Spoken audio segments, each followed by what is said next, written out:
I call to order the meeting of the Finance Committee of July 23rd, 2024 at 6 p.m. First item of business is the approval of minutes. The first is the draft minutes of June 25th, 2024, Finance Committee. Can I get a motion? I move approval of the minutes. Moved by Alder Wheeler. Any comments, questions? All in favor say aye. Aye. Motion carries. Next is the draft minutes of Monday, June 24th, 2024, the Special Finance Committee meeting. Can I get a motion? I'll move approval. Moved by Alder Jetzer. Comments, questions? Seeing none. All in favor say aye. Aye. Aye. All opposed? Abstentions? Great. Motion carries. Next up is public appearances for non-agenda items. No one in chamber and no one online. So we can move on to item 4, Finance Director Report. Misty? Thank you. So I'd like to start with the item that is included in the packet. So you'll remember a few meetings ago, our first accounts receivable write-off policy or our bad debt policy was authorized by the council. So this is our first time now implementing that policy. So staff started with just the items that were from 2018 and older. You'll see it goes back from 2018 to 1993. These are the items that we wrote off in the last month. As stated in the policy, there's the strict criteria about what it has to be in order to be eligible for write-off, and then we basically follow the purchasing policy. So anything that's individually less than $5,000 can be authorized by myself, and $5,000 to $25,000 by the mayor. $25,000 and above would have to come to council to get written off. There were a handful of items that did require the mayor's approval in order to do it, and at this point, this is just a report back to you, letting you know that these amounts were written off.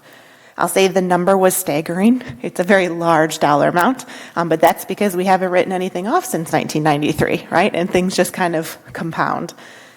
The other one I'd like to point out is the personal property write-offs. There's a fair amount of personal property write-offs in there too. This is Misty's little soapbox. We aren't collecting personal property anymore. One of the big benefits to the city of not having that tax any longer is that the bad debt, when people don't pay those bills, would fall just on the city, and I can't share that in most situations with the overlying jurisdictions. So that's just another benefit of shifting that program away from a personal property tax, and instead we're getting a state aid from the state to make up that difference. So I will pause here if there's any questions before I go on to the rest of my report. Yeah, what happened in 2007? Like all the 93 through 2006, it's all, $0 to $30,000, and then suddenly in 2007 we got over 300,000, and it remained elevated like that, and is starting to come down then since 2015, 2016. Yeah. So on page 9 of the packet, or 2 of the this particular agenda item, so there's a summary kind of by the different segments of what we wrote off, and you'll see that Stark uncollectible piece. That's the one that started in 2007. So Stark is a collection agency that we use and used a lot in the past. I wasn't here back in 2007, so I don't know what happened to all that debt before then. Maybe we didn't have any, but this was the stuff that Stark reported to us that they still had, and now we are writing it off because it's too old to collect. Okay, so a lot of that probably was bad debt in previous years and handed over by the collections agency starting in 2007. That would be my guess. Okay. Anything else? All right, we can move on. Excellent. And actually, if I could first, so Carrie Miller, the city treasurer, was the one that put all this together. You saw it was a ridiculous amount of pages, so kudos to them for getting the policy developed, figuring out what the best way to do it is, and then wrapping it up for us too. Our books will be so much cleaner now, so kudos to them. 2 other things. So tonight is the CIP adoption. Hopefully you all saw the 2 amendments that were submitted. So we'll be discussing those amendments, possibly voting or amending the amendments, and then at the end of it we will vote on an adopted CIP. And then budget numbers were due from the department heads today as well. So after tonight's CIP and all those things are submitted, we'll have at least most of the inputs that we can use to start calculating the rest of the budget. We have just shy of 3 weeks to get that first preliminary version to the mayor. So lots of number crunching happening in the next few weeks. And that's it. Thank you. So we can move on to the review of bills. First is 5A, detailed review of checks for $10,000 and above from June 16th to July 15th, totaling $964,383.39. Any questions? Moving on to 5B, detailed review of all checks issued, checks 127,118 to 127,247 from June 16th to July 15th, 2024, totaling $1,163,761.27. Any questions? Seeing none, moving on to 5C, detailed review of ACH payments for $10,000 and above from June 1st to the 30th, 2024, totaling $712,687.22. Any questions? Seeing none, moving on to 5D, detailed review of all ACH payments from June 1st to the 30th, 2024, totaling $720,887.51. Seeing no questions, moving on to 5E, detailed review of P-card transactions for $10,000 and above for the cycle ending June 6, 2024, totaling $120,439.76. Questions? Seeing none, moving on to 5F, review of P-card transactions for the cycle ending June 6, 2024, totaling $274,376.81. Seeing no questions, we can move on to our action items. Action item 6A, Resolution R-12724, approving a developer agreement between the City of Fitchburg and Sub-Zero Group, Inc. Can I get a motion? I move approval. Moved by Alder Wheeler. Who's going to introduce Mike? Yes, Mike Great. Zimmerman, Economic Development Director for the City of Fitchburg. And with this agenda item for consideration, it's a TIF request working with our partners at Sub-Zero Group for a corporate conference center that they're going to be doing just adjacent to their bar and hospitality facility on their campus, approximately 15,328 square feet. This will bring another 25 jobs, many corporate-level positions to the City of Fitchburg, including their corporate and executive positions. The overall investment is going to be $20,928,000 for the overall project, and working with our city assessor, we've got kind of a net valuation in the cost model of about $6 million. And they've got a TIF request of $565,000 following our pay-as-you-go developer bond model, up to and within the 10% that we usually consider. And it would be for two eligible project cost buckets that are identified in the TID-18 project plan. One would be for the closure of Basswood Drive, and this is being done from a safety security standpoint. There's a lot of public traffic, not only automobile but bike traffic, kind of cutting through their corporate campus there. So it creates some safety and logistical issues for them. So we've been wanting to do this project for a couple of years, working with them, and we put that into the TID-18 as outside the, what's the term, Misty? The half-mile radius as a eligible project cost. And then they've got some extraordinary site costs of approximately $400,000, of which they're asking for about $200,000 in reimbursement. This is a former quarry site, and they've had some geotechnical analysis done.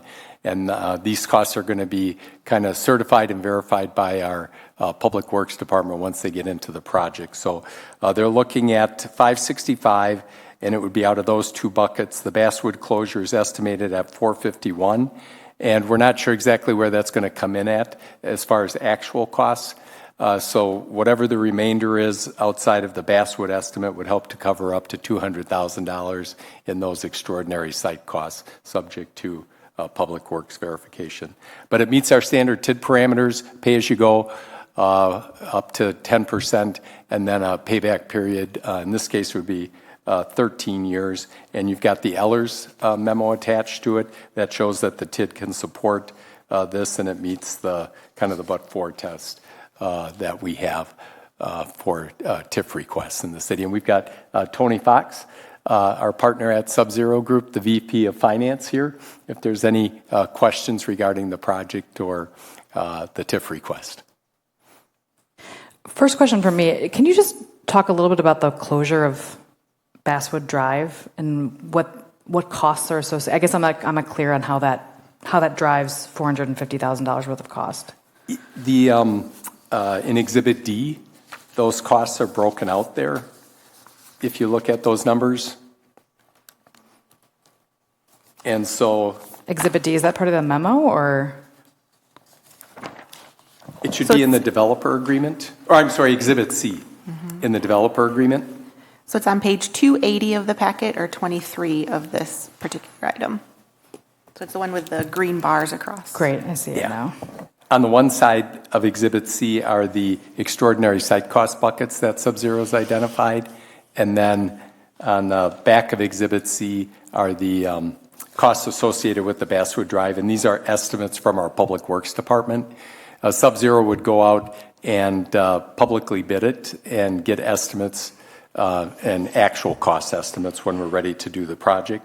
But these are the kind of the best estimates at this point in time from our Public Works Department in the categories that they've identified. Okay, so it's publicly bid and then Yes, and we that we pay would to the- reimburse through the pay-as-you-go developer bond. Reimburse through the- okay. Because we're going to have Sub-Zero manage that project for us. But it would go through the public bidding process. great. Questions? So is Basswood, okay, it says closure, but is it actually going to be removed? It's going to be open so that public safety vehicles could get through there. I don't have all the design elements as far as I'm not an engineer or anything. I don't know if, Chad, you have anything to kind of chime in here. But so public safety vehicles would be able to go through there and Sub-Zero traffic, but it wouldn't be open to the general public. So a bit of backstory on Basswood is that was originally a city road prior to a lot of the development of the Sub-Zero global campus there. And once Sub-Zero continued to expand there, that road actually became more or less, I believe it's currently now their property, which is looking like more of a cut through for public vehicle traffic as well as bicycle traffic and so forth. So ultimately, Basswood is going to become a cul-de-sac, and then it'll have entrances, curb cuts basically into the Sub-Zero campus. That'll help better delineate the fact that they are entering private property owned by Sub-Zero versus remaining on what used to be a city street that's now Sub-Zero property. And actually I have the name wrong. It wasn't Basswood that went north and south off of Basswood. It was Bud's Drive, exactly. It was Bud's Drive that went that way. Good recollection, Mike. Thank you. So Bud's Drive was the public street at one point in time and is now privately owned by Sub-Zero.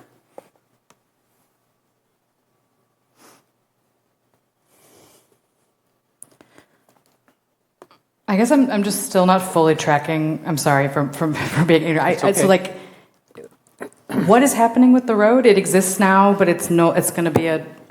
I just do not follow what's happening with the road. Can you? I'm with you on that. I got the map up. Yeah, I'm just super confused. So it'd be helpful if you can.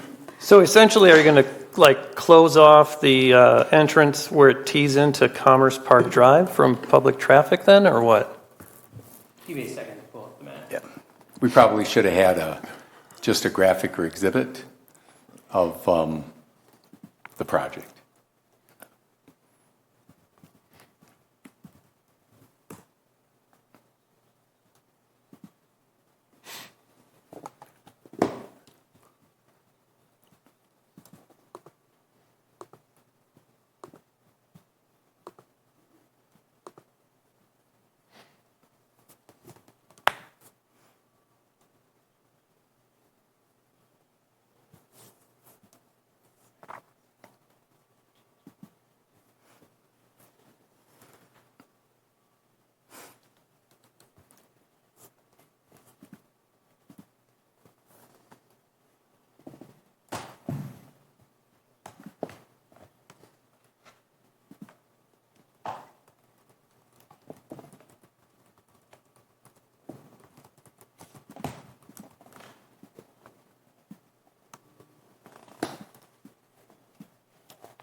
While we're waiting on that, Mike, do you want to talk about the other project cost, the quarry reclamation?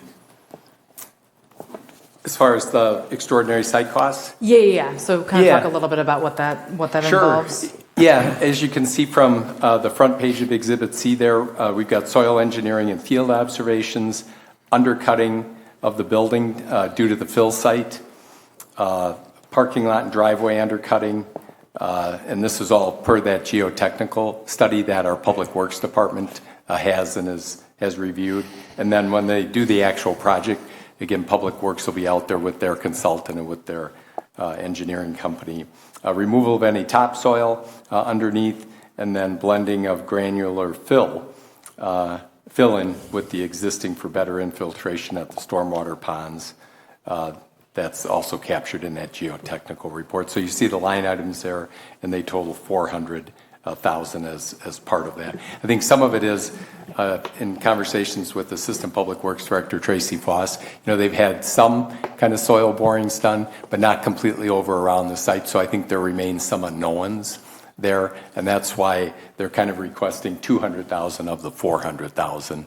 That once we get in there, they don't think reimbursement for all of the costs, but approximately $200,000 for those extraordinary site costs.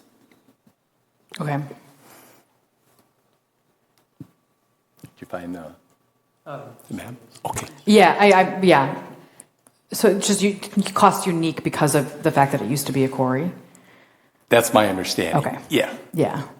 So I'm just still trying to understand the full picture of Right. what it is. And I was going to ask, what responsibility does the prior owner have in making, restoring the site to some particular level before they're allowed to vacate?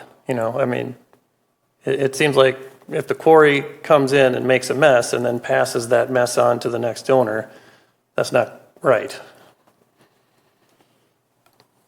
Usually with the quarries, they have a reclamation plan, that they have in place. So I'm assuming that this was, kind of put back into a state per the reclamation, plan.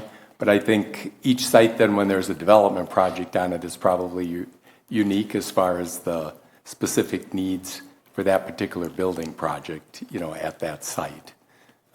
So I think that's probably the situation that we're experiencing here, as they've kind of looked to design their site and, based on their geotechnical report that they had, from the engineering company, these are the results that are kind of driving these costs associated with the project there. But the previous owner, which probably would have been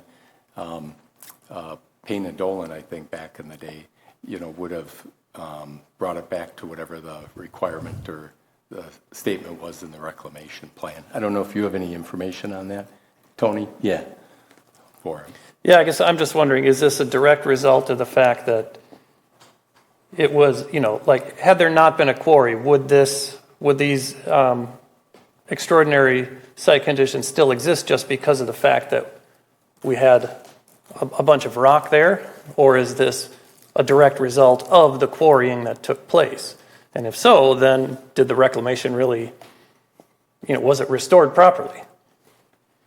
Yeah, I don't have the answer to that as far as that's outside of my expertise. I do have the map up if you want to transition back to that topic. Yeah. So you can see here down the center of, roughly the center of the screen is largely the manufacturing facilities that Sub-Zero has created on their campus here. And the area in question that we're talking about here is Basswood Drive. I don't know if you can you see my cursor moving there? And you can see at one point in time it was platted, and you can see the plat lines indicating that a cul-de-sac was originally intended for there, or was intended for there at some point in time. And then this was the former Bud's Drive that used to run north and south, and then it went east and west around this particular portion of the building before they added additional space. And then it looped around and came out onto Marketplace Drive. As Sub-Zero campus has expanded over the years, Marketplace Drive was closed off and a cul-de-sac was created. But for whatever reason, when Bud's Drive was vacated by the city and became Sub-Zero property, Basswood Drive was never, the cul-de-sac was never created. So what this incentive is intended to do is complete this work that had never been completed, with Sub-Zero obviously being responsible through the developer's agreement to publicly bid and manage and complete that project with subsequent reimbursement by the city. So this will obviously improve access and security to the global campus. And if you've ever driven or ridden a bicycle on this stretch of road, it still appears to be a city street, still the same width, same material.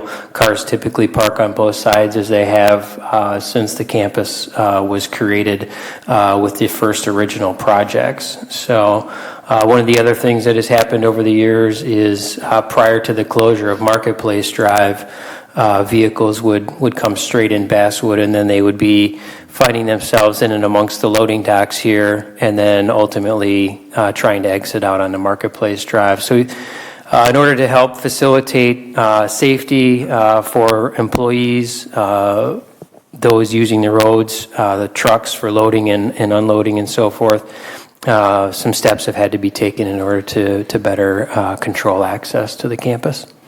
So currently that's public city road that we plow and we maintain and everything? This is a public road right here. This is Basswood.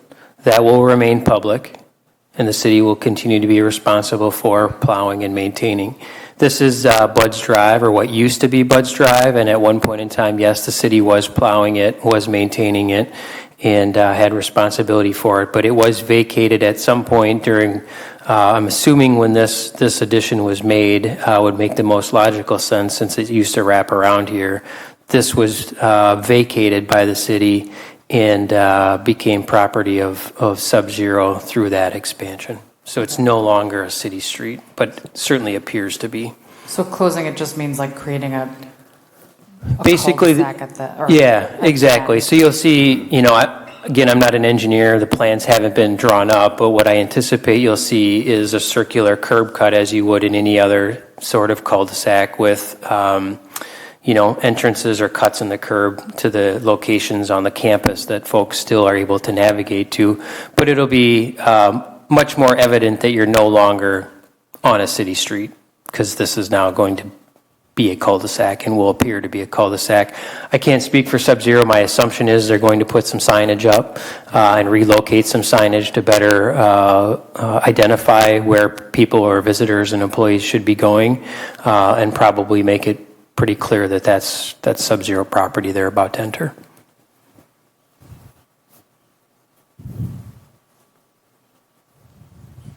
other questions, Bill? So if Bud's Drive is a private road, is that going to get renamed to Bud's Way? That's my understanding, is that any roadway ending in way is a private road, and that, make it easier for people to understand. I don't believe it's still called Bud's Drive or Way, period. I think it's just now basically, it looks like a city street. It accesses the parking area to the southwest of the site. Okay, Google still lists it as Bud's Drive. Maybe that's just old information. The addresses are Bud's Drive as well. Okay. Would you like it renamed to Bud's Way? You probably would prefer to keep it Bud's Drive in order to avoid having to readdress some stationery and so forth. I've never heard of it before. Yeah.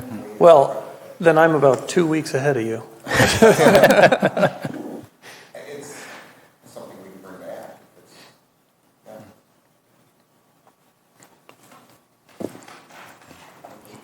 Any other questions? Jim, Bill?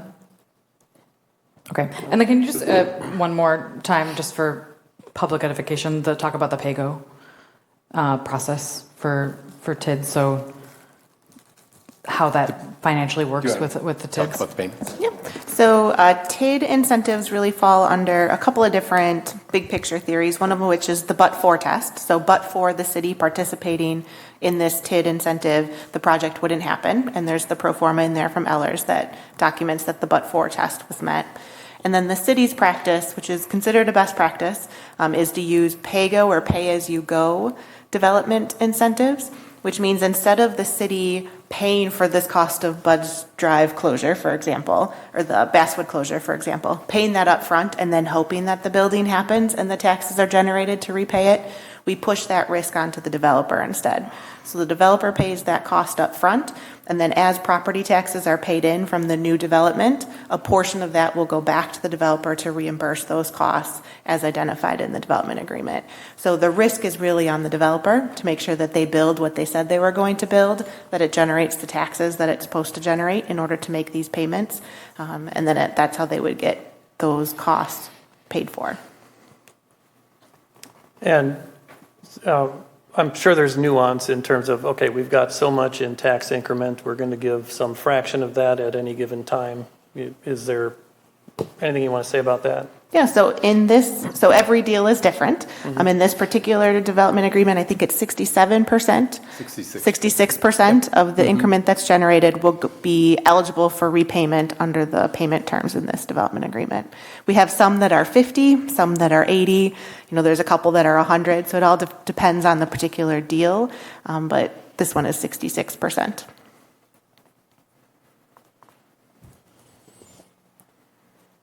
Great. Anything else? Ready to vote? Yeah. Okay. All in favor of Resolution R 12724, say aye. Aye. Aye. Motion carries. Thank you. Thanks. Thanks, Samvir. Congrats.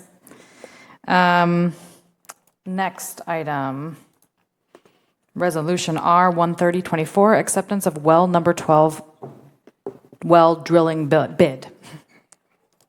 I'll move approval of Resolution R 13024. Moved by Alder Jetzer. And is Tim Volker still online? You're going to introduce this for us? Yes. So the 2018 Water System Master Plan recommends the installation of a new high-capacity well in order to maintain adequate water service. The Public Works Department has prepared construction plans and specifications and has obtained competitive bids. The project was advertised by legal notice in the Wisconsin State Journal on May 23rd, 2024 and May 30th, 2024, as well as was posted on questcdn.com. On June 13th, we received one publicly opened bid with the results listed on the attached bid tab. Midwest Well Services Incorporated was the low bidder at an amount of $889,420 and was found to be in compliance with the bid specifications. The 2024 capital improvements plan includes funding for this project, so we're looking for approval of the award of the well number 12 well drilling project to Midwest Well Services in the amount of $889,420 plus a 10% contingency of $88,942. This was actually under the engineer's estimate? This was under the engineer's estimate. That is delightful news. So thank you for that. And I'm glad to hear it. And also, I read that the Midwest Well Services has a good reputation with the city and also regionally for their work. And and they have also drilled one of our previous wells, well number 11. Great, good to hear. Any questions? All in favor of Resolution R 13024, say aye. Aye. Aye. Motion carries. Thank you, Tim. Next item, Resolution R 14424, approving the collateral assignment of agreement for subdivision improvements in the plat of 4th addition to Terravesa, and this is a direct referral. I move approval. Moved by Alder Wheeler. Who's going to, Misty, you're going to introduce this, or?